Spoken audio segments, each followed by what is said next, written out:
That's good, I guess. So, just a quick spoiler alert. Your teacher dies, and Rookwood cursed Anne. I don't know what the hell that means. I do, however, have a general rule that goes that honestly, if you can spoil the ending of a story, your story should technically still be able to hold up. Like even with even if the story is like even if you know how the story ends, you should at the very least still be curious about how it gets to that end, so to speak. Like if you go through the whole story, you're like, oh yeah, that totally makes sense. Then you will still be somewhat as satisfied. Maybe you won't have that initial shock or that initial, how do you say, that one moment to be surprised. Then I guess, but honestly, it's not really that valuable, so to speak. Like you will lose it, but I don't think it's something you should really take into consideration as something that is necessary for the enjoyment of a story. Alright, now that I've gotten all that out of the way, let's actually get into the topic. So I'm just going to preface this uh, with saying that out of my entire life, I can go ahead and just be plain and say I'm not typically a fan of Harry Potter. And that's not to say that, I hate it. I mean, it's just I haven't really invested myself anything with that story. It's not necessarily a story that I have invested myself into. It's not a world that I've really invested in stuff. And I've tried. All right, I think I got into like 3 books of Harry Potter, and after the 3 books, I'm just like, yeah, this is just not for me. Like, I'm sure a lot of people really like the Wizarding World. I don't, and it's simply because, well, it's not my it's not my cup of tea, as they would say. Honestly, it's just a case of not I'm a little bit more into sci-fi. I think as a little kid I was more into like space and stuff. Like I think as a little kid I said that I wanted to be an astronaut. I'm gonna go and be honest. From a literary standpoint, I honestly preferred the Magic Treehouse books. I don't know. I just had more of an interest in, say, time travel, and learning about history, learning about stuff like that. I think that's where my standpoint is. My dog's coughing right now. I don't know if you can hear it. You good, boy? You good? All right. All right. I should really. Yeah. Hey, so he's doing fine. Anyways, so yeah, I'm one of those people where I was told, boycott Hogwarts Legacy because it's anti-trains or because the creator is anti-trains and this will send a message or whatever. And I'll be honest, I said yes, okay, fine, I'll boycott it, but mostly because I don't know if you've noticed my situation, but I do not own a PlayStation 5 or any PlayStation console. I think I used to own a PSP, but that is long gone. So, I cannot invest. I can barely invest into a vacuum cleaner right now.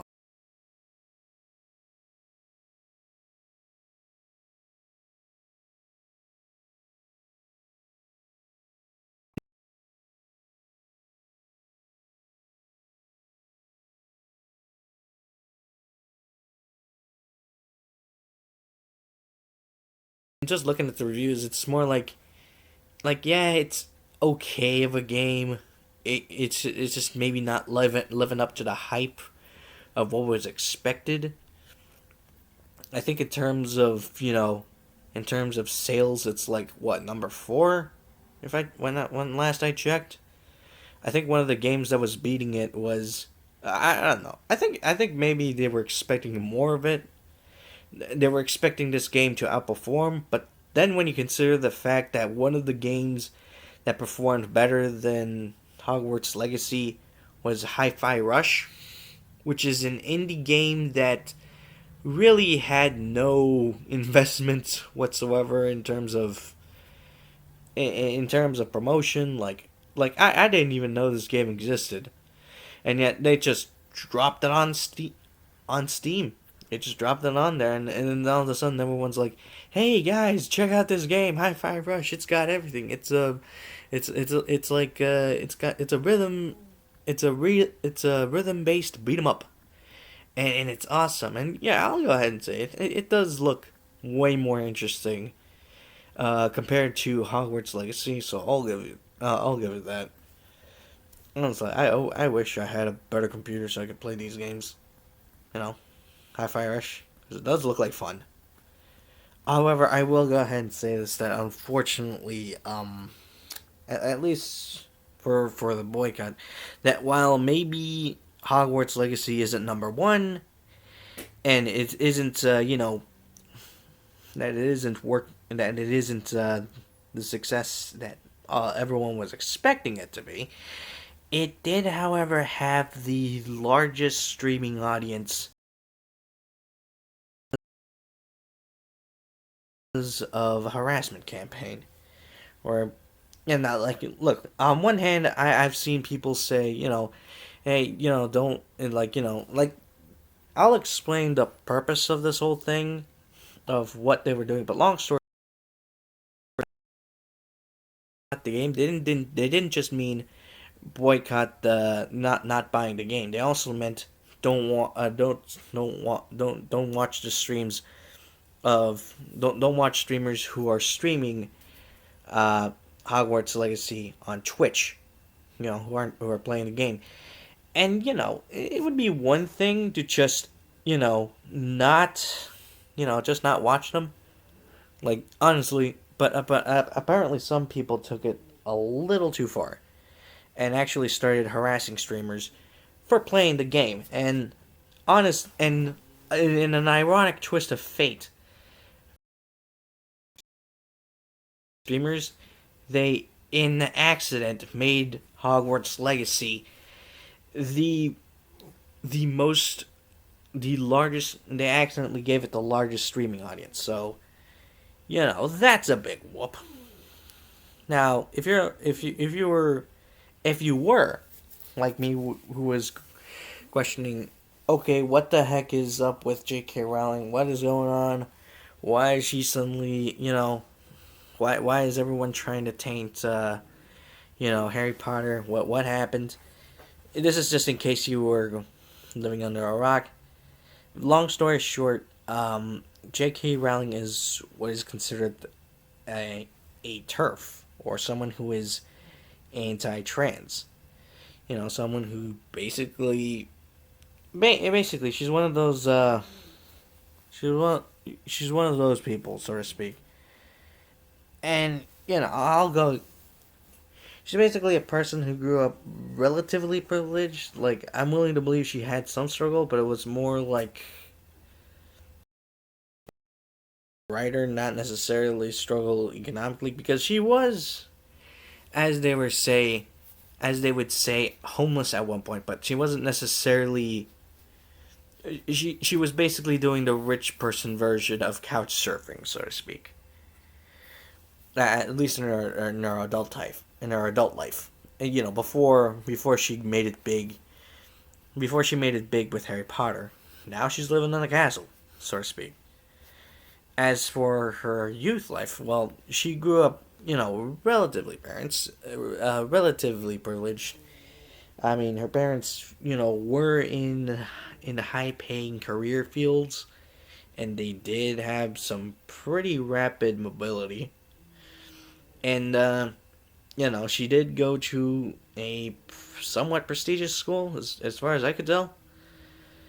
That being said, but I will notice one thing. I will say this, that of the few pieces of literature that I was able to reach of J.K. Rowling, it seems that a lot of the book, a lot of the original book, a lot of the core books, the 7 books, a lot of them seem to just have things that were pulled straight from out, like initially as it started. It seems like there were a lot of things that were pulled straight out of her own childhood, which, on the one hand, that's typically a sign of a good writer. Write what you know. which but some of it is a little off because it was rumored that J.K. Rowling growing up really struggled with math, and it's part of the reason why as far as I could tell, it's part of the reason why they don't really focus a lot on math in Hogwarts in the Harry Potter world. I'm going off the assumption that you guys know what Harry Potter is. You know, I think we all know that. However, what happened was, however, okay, I'm just going. Okay, so back to math. So, you don't see a lot of math being taught. Like supposedly, there's not a lot of math being taught. There is astrology, or I don't know what, numerology. Sort of the idea that you can predict the futures by analyzing coincidences with numbers. Kind of that like that thing they did with the assassination of Lincoln, JFK, and predicting 9/11, so to speak. But in all honesty, it seems more like J.K. Rowling's just really bad at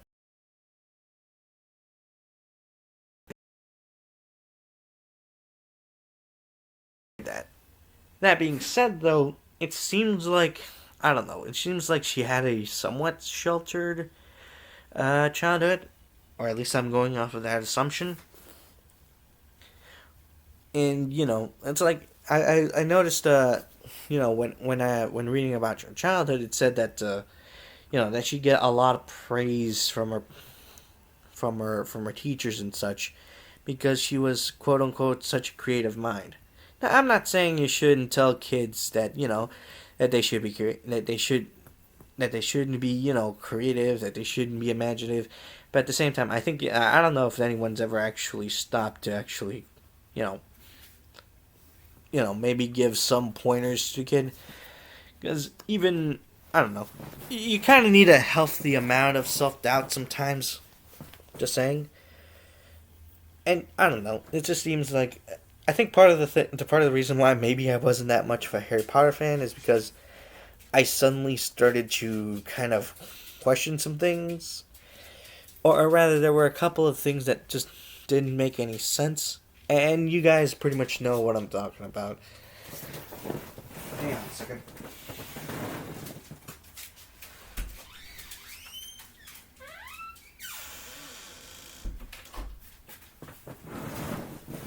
Had to let the dog out for a moment.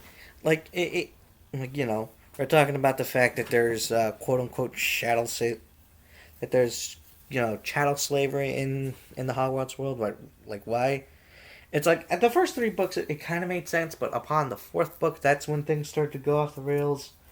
Like it was, like I don't know. Like how do I say this? Like in some ways, some things kind of made sense, but then there were some things that kind of made like it was throwing craziness for the sake of craziness. Like there's that one book that with threatening to eat you, so to speak, and it seems like it's just throwing in MacGuffins for the sake of throwing in MacGuffins, or just random stuff for the sake of randomness. Like I'll be honest, and not really think of the ramifications. Like for example, the time turners. It's like you're introducing time travel, and like okay, is there a limit as to how far back you can go, or something like that, or can you just apparently you can go time travel indefinitely, which is kind of the reason why eventually J.K. Rowling just kind of wrote out the time turners entirely, even though you probably could have kept them as a crutch. There probably could have been limitations, but she doesn't really think of them that way through it. And I think part of it is because of her is because of a very limited worldview. Another example of this was, of course, the that one map where it shows all the schools and such, and how the territories are divided, or I guess you could say the international school districts and how they're divided. And some of them make sense, some of them don't. Like why does like Japan gets its own school, but somehow it has fewer people? That doesn't make any sense. Also, the names are really just really poorly.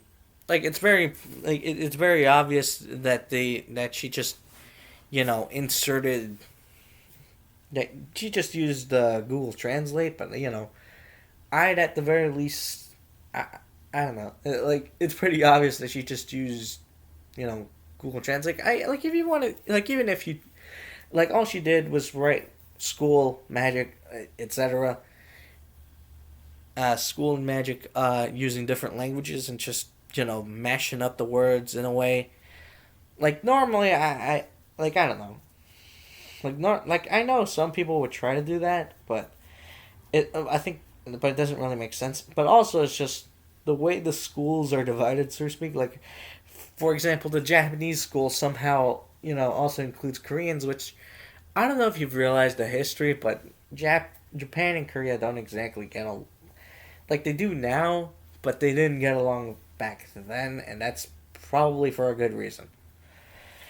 Uh, Also, imagine just see. Also, could you imagine North Korean and South Korean wizards trying to get along? Oh my goodness, that does. I don't know. Also, is of course there's also of course the fact that for all of the Americas, you get Ilvermorny, the school of the North in North America, and Castilla Brooks and Castilla Brujo, which is the school in the South. And yeah, it's like on one hand, what is up with the name for Castilla Brujo? It really just mean like grammatically grammatically speaking, it doesn't mean school for wizards. It means castle for the wizard of the castle. That's basically what you're saying, and that doesn't really make any sense. But also, what doesn't make sense is the way the territory is partitioned, because basically, you're kind of splitting the Hispanic demographics down the middle.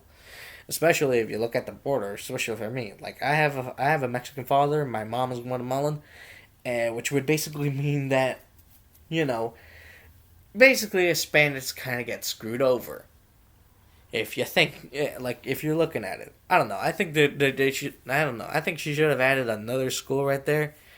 It's because you're kind of getting a Sykes Picot kind of thing going on here. Long story short, it's pretty clear that she has some blind spots as a British person, so to speak. Like if you've ever seen if you've ever seen Last Week Tonight with John Oliver, anytime he talks about the British, it kind of that's kind of that kind of feeling where you know that you kind of I guess it kind of feels like it kind of feels like she thinks she knows what she's doing, but she's not real. She doesn't actually know, and it's just trying to cover her ass. Oh, and one of my favorite parts, quad ball, or as it is known originally, Quidditch, because okay, we gotta make a sport for our school because athletics is very important for academia because a strong body means a healthy mind, a healthy body, healthy mind, that kind of thing. And okay, so we gotta come up with a fantastic. We gotta come up with a fantasy sport. What do we do? What would was well? We have brooms. Why not just make uh, soccer on brooms, so to speak? Or better yet, let's just overcomplicate the thing. Let's have three games going on at the same time, and we'll call it Quidditch. And it's like the game has a whole bunch of other complicated rules. But long story short, the way Quidditch works is you have point scorers who are just slowly adding in points. You have the bludgeoners who are basically trying to dismount everyone else. And you have the seekers who are going after the snitch. And if they catch the snitch, it is a whole bucket load of points for their team. Ideally, you'd want to score. I, ideally, if So yeah, and the problem with that is that you could put that if a team, just absolutely dominates, but has a very terrible seeker, then potentially the game could go on indefinitely, and it would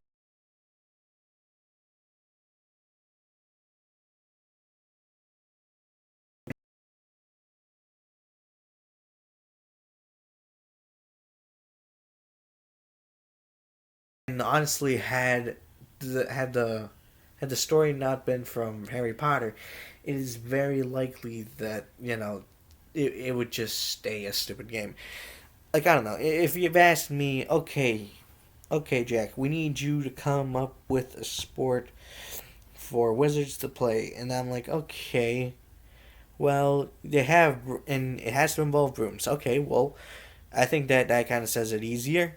That kind of says it easily. Well, what are brooms a lot like? They're a lot like bikes, so to speak, or at least you ride them like bikes. And what do you do with bikes? You race them. Growing up as a kid, I used to race my bikes. So there's your sport right there. There's your wizard sport. Let's make it racing. Let's make it where the sport is.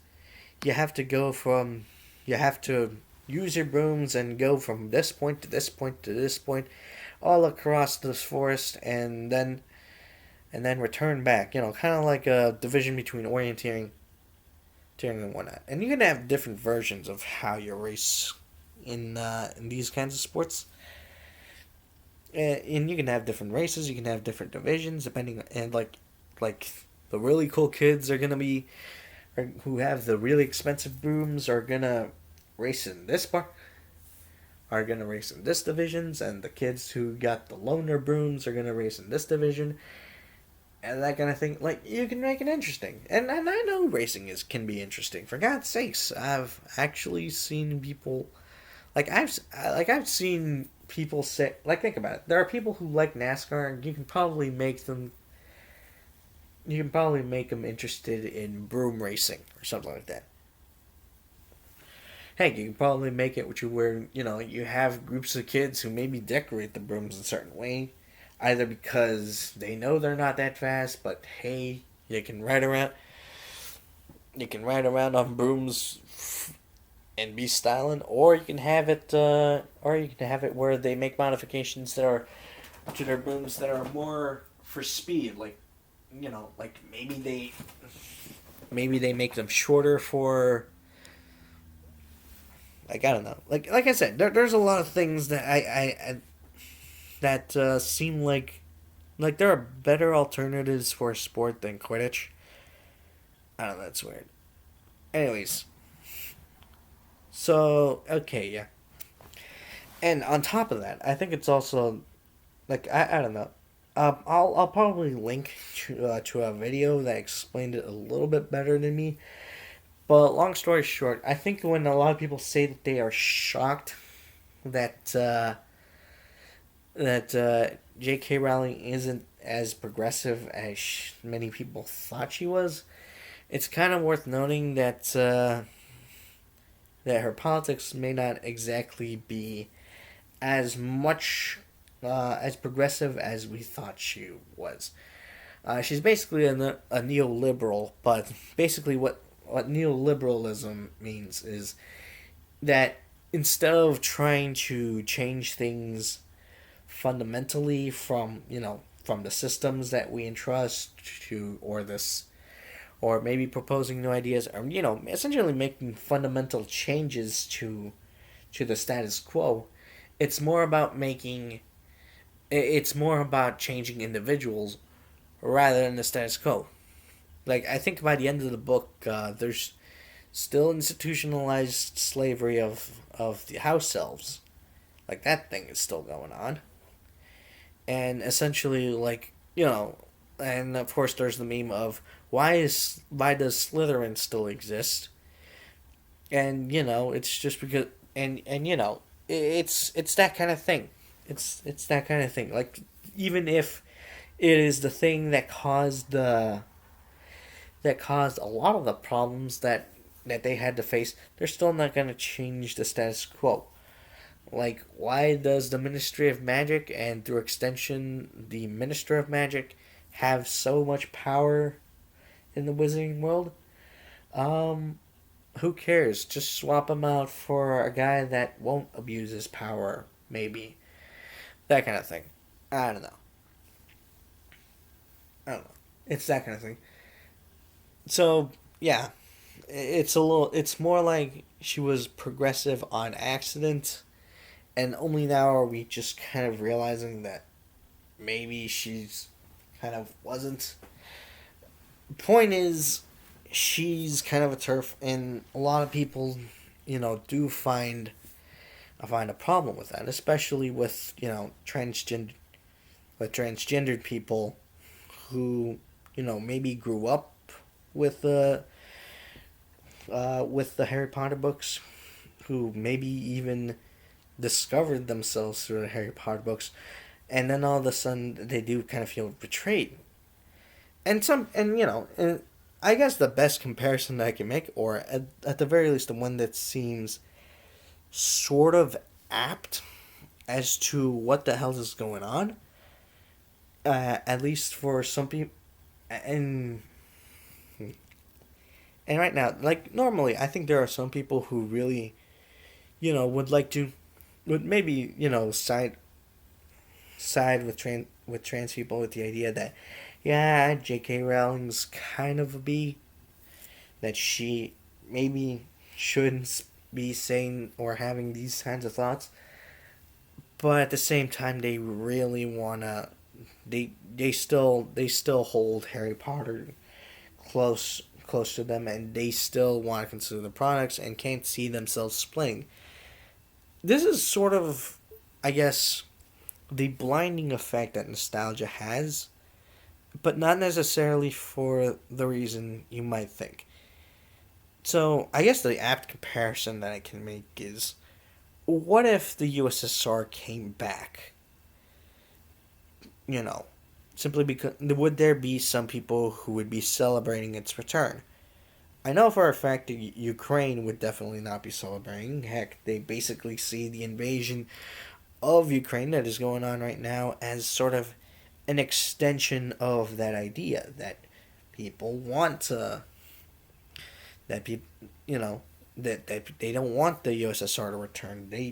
Because and the reason why is because, well, Ukrainians, along with the Polish, the Czech, the Estonians, and everyone else who was part of the USSR that is now split off and is now its own nation, uh, basically they don't want to go back to it. They actually like being part of it. Like, you have a lot of former USSR nations that, former satellite states that were part of the USSR that are now part of NATO, and that's for a reason.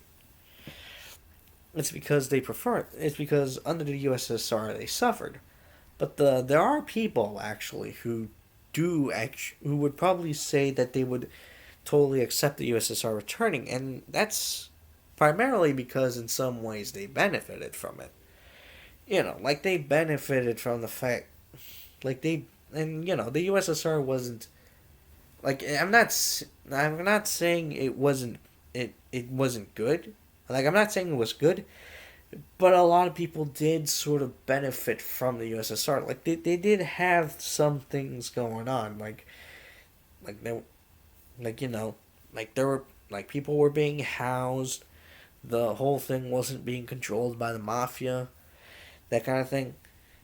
And some people just, like, people really would like the USSR to return, simply because that is still in a way a fundamental part of their identity. But I we do and you do hear the parents saying that, oh, everything was better back then.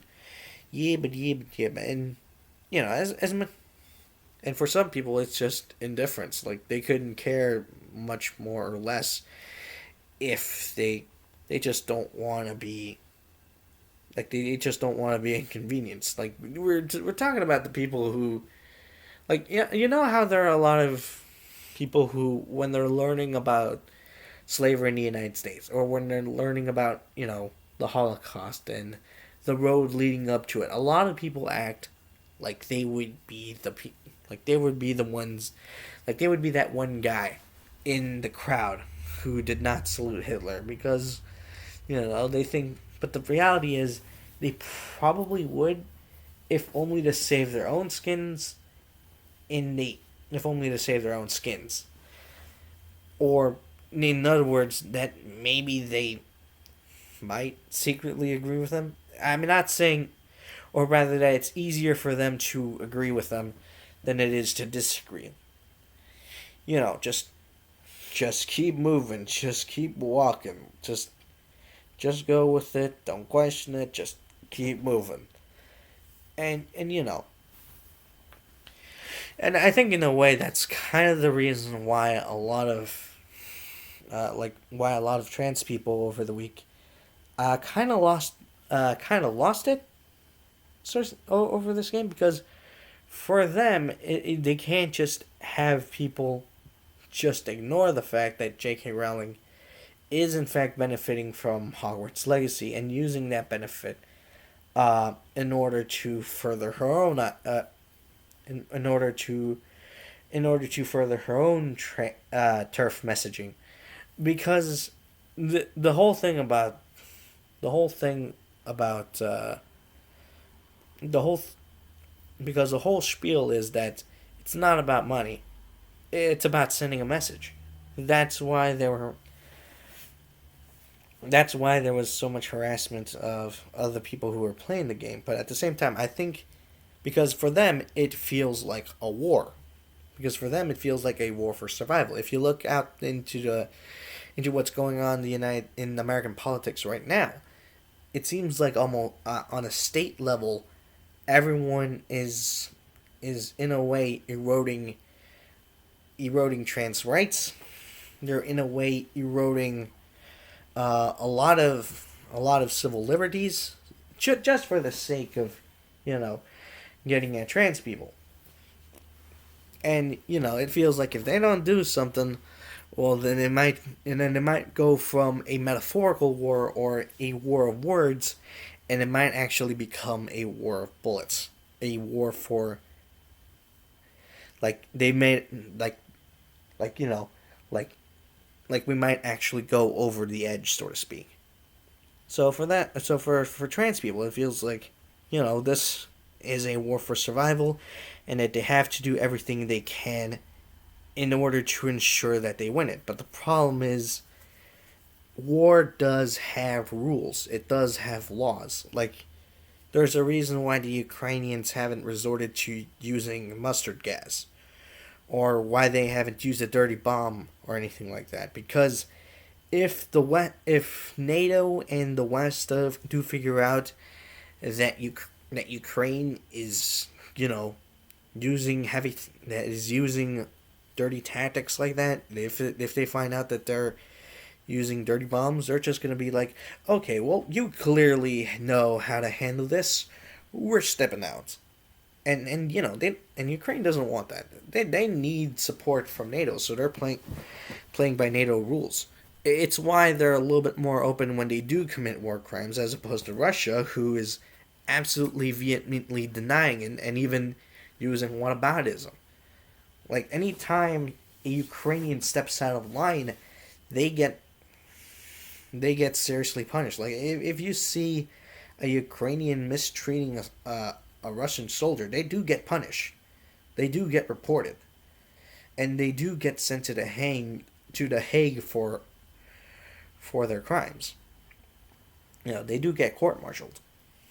As opposed to America, which kind of just sweeps it under the rug. No one talks about it. As far as anyone cares, this was done by the CIA, or something of that report.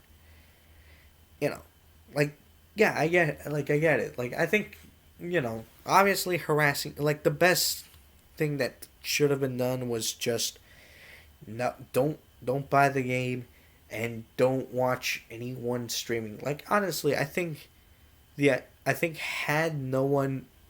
it become a case where no one watches the stream, where no one watches where where if had they announced had streamers announced that they were gonna play Hogwarts Legacy, only to turn up to an empty stream where no one was watching them, like that would have been the ideal. But unfortunately, that didn't happen. Unfortunately, that didn't happen. So they kind of had to so they had to resort, at least from that thinking, they had to resort to harassment, which obviously is not the best thing to have. You guys, it's not a good thing. It only made things worse. That was essentially committing a war crime, at least from this perspective. So, yeah, I mean, I do. So, what do I think of all this?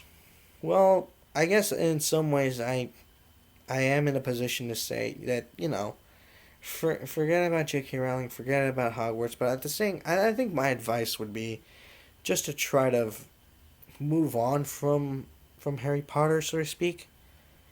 Like I know a lot of people like the Wizarding world of Harry Potter, and some people really want to consume it. But I think the best thing at this point would be just to move on from it. And I guess the best advice I can say, if Harry Potter was that much of an influence, maybe push it forward. Like maybe start writing your own book. I mean, heck, I mean fan fiction is you can probably use the fan fiction that was written a long time. Like I don't know, I'd say maybe just write a book, write your own book, write your own story. You know, I don't know. That's just write your own story. Maybe push that instead of going to going back to Harry Potter. Because yeah, I think at the end of the day, we kind of do need to just let that franchise let go of that franchise. I think it's run its course. I don't think. I think we kind of just need to move on from it. I think, or at least that's my preferred. I don't know if that's my place to speak on because I'm not exactly a fan of Harry Potter, but I do believe that maybe it's time to just move on from it. So yeah, now I know what you're thinking. Well, Jack, you're already not gonna buy Hogwarts. You clearly didn't watch any of the streams because you're only just now learning about it from secondhand, from different sources. And while yeah, you could probably donate, but do you have any? But why do you care about trans people? So to speak, Jack. Why do you care about these people? It's not like you're trans or anything. Well, that's pretty much just it. I'm not gonna, because yeah, you're right. I'm not trans. I was born with a wiener between my legs, and I actually like it. So, I'm cisgendered. All right. What can I say? However, to say that what J.K. Rowling isn't harmful would be an idiotic thing to say because,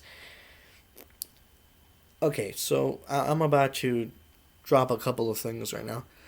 So I found out over the weekend that so as I've told you guys before, I'm writing a book right now. I'm about to enter the editing phase. Like I'm about to send something to my editor, and so that he can review it and go over it and see what needs to be changed, what needs to be kept, if it's ready and just needs a final polish. Just going over it as a writer does. And I found out somewhere around December that, as it turns out, my editor is trans. Which, basically transitioning from female to male. And, I think my reaction to that was pretty much surprise for about a second. Like it went bent because after that I'm just like, okay, I guess I have a trans male editor. Well, uh, bro, thank you for telling me this. Good on you for, you know, it's not something so much like they got the surgery or anything. Like, they didn't show me that. Like we just know each other from words, and all I can say, like, all that really did was just change their name from Kate to Lou. I'm using fake names, by the way. They changed their name from Kate to Lou, and I'm like, okay, Lou. Well, thank you for telling me about your new name. Good on you. And I'm still working on the manuscript, and I'll send it to you when it's done. And that's just it. So in some ways, I am sort of affected by this, if only by association. And for me, that's enough. Because um, in my opinion, trans people are still people. Trans men are men. Trans women are women. And because they are still citizens of the, like, I don't know, because I mean, from an American perspective, they still have the right to life, liberty, and the pursuit of happiness. Life in the sense that they should not feel threatened by anyone, that they should not be living in fear that someone might hurt them, and that person will face no repercussions.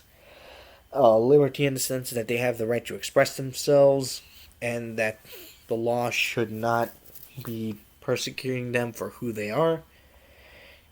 And liberty and the pursuit of happiness, and that they deserve the work, they deserve to feel loved, they they deserve everything that every other citizen deserves. And that's just, I don't think that should be a controversial opinion. And if you feel like it is, well, I have a shotgun and a sword, so I don't know. Let's have a debate. Bah. All right. So okay. So anyways, and I think you know what, I'm feeling a little bold after this. Genuinely. So we lost the battle, but you still have the war going on. The war's still going on. And you know what? I'm gonna move my chess piece. I am going to go ahead and do something absolutely crazy, and that might get a repercussion from. I'm gonna stick out my neck out a little here. I'm gonna stick my neck out a little because I'm feeling it. Ladies and gentlemen, I'm about to do what I'd like to call a reverse Rowling. In the sense that instead of trying to retcon something, I'm gonna go ahead and state it right now before it gets published. Ladies and gentlemen, I am writing a book, and there's a trans character in it.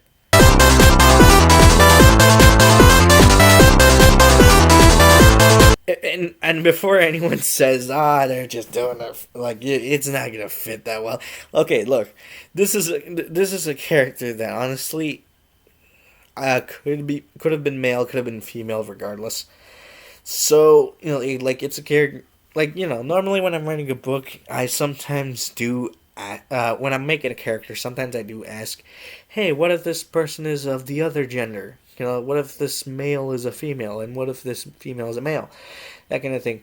And usually, normally, I don't get anything like, what if I do keep it this way, or this one feels better. Like, it very rarely change. Like, very rarely will I say, yeah, we should keep, this. Like, very rarely am I indecisive about whether a character should be male or female. But I think in this, with this specific character, I've been flip flopping between choosing. Like, originally, this character was two characters, and I decided, screw it, let's fuse them into one, and let's make it a woman, because, I feel like at the very least there should be a woman in this one. And then I thought, maybe this character should be trans. Maybe this character should, at least, at least just to make the character interesting, or at least because it would be an interesting challenge. And I thought, let's make it where this character was trans. And sometimes I think to myself, is this what it's like? Is this what it's like where you're deciding about the gender? and suddenly you just like I gotta ask transgender people what it feels like to be trans, or when you finally have that moment of discovery where you're like, yes, it seems like the other gender might be the gender for me or something like that. Like I really gotta ask if this is what it feels like. You know, like the way I describe it is, it feels like I'm rearranging a piece that doesn't seem to fit, and I flip it over, I rearrange it, and it's fitting right there. And I think that's, it's like everything fits nicely. Maybe not perfectly, but the picture is definitely clear now. I don't know. I wonder if this is, and I think this is, in the end of the day, this is probably what everyone is hoping for. Like, this is what everyone is looking for. For all the pieces to fit, maybe in a way that they believe it should fit. Like, I know it's not gonna happen all the time, or not everyone's gonna have all their pieces arranged perfectly, but maybe as close to perfect as it'll get. Like, I think that's kind of what we're all going at, or at least what we're trying to achieve. Trans people, that's all they're asking for. But then there are some people that are like, no, the pieces need to be falling this way. No, it needs to be done this way. You're doing it wrong. But honestly, I think for trans people, all I can say is, I'm in your corner. You know, I'll I'll help you out however you can. I I may not be able to donate as much money as you wish, but I will definitely advocate for you. And honestly, and the only reason why I'm doing so is because I have friends who are trans who are great people, and honestly, I do not want to see them hurt. Which as I say, as said in the movies, you know, we want to live by other people's happiness, not by other people's misery, and that's sort of that's kind of what I believe in. Anyways, I know this one's a little heavy. Um, I guess all I can really say is if anyone is an A rank and wants to help me out and get to S rank, I'll be playing Splatoon. Maybe not as often, but shoot me an invitation. Over on Twitter. I don't know if I'll have my DMs open, but yeah, just shoot it on Twitter, man. Anyways, that's all I really got through today. Um, and I don't know. I bid you all a goodwill until I'll probably have a more fun video next time. I hope. I gotta get back to work on the manuscript, and and until then, this is me saying, um, thank you for being smart and thank you for being kind. Sayonara. Oh, also, I got a chance to meet Greg Abbott. He's a surprisingly chill dude. Okay, bye.